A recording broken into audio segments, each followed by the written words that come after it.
Lonely, Mr. Lonely. Iisa na lang. Yan pala yung naipong ipot, coco husk at saka buhangin. Lupa. Solo na siya kaya bumili ako ng bago. Alaga ulit tayo for consumption. 15 pieces yung binili ko, 30 a piece. So, 450 yung binayaran ko. And don't forget yung Vitracin Classic.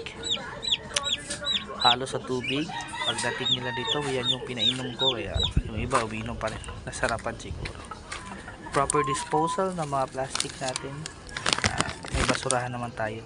Sa food nila, baby stag booster talaga. Para sa atin lang. Maganda kung yan yung panimula na feeds nila. Magpalit ka na lang after a few days. Depende sa'yo, pero sa akin yun yung